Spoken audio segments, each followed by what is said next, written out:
Alright guys, a quick one. Here, I'll detail how to keep your phone on without turning it off. So if you want your iPhone screen to be active, you want the screen to be on just like this, without the iPhone screen turning off, then here's a video for you. So if at the end of this, you found this often informative, please don't forget to like and then subscribe. Now, to keep your phone on without it turning off, all you need to do is go ahead and click on the settings app on your iPhone. On the settings page, scroll down, locate display and brightness.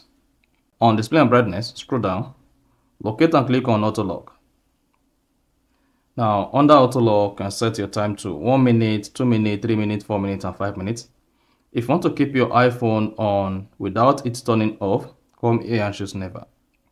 Then it should say your iPhone may use more energy with these settings.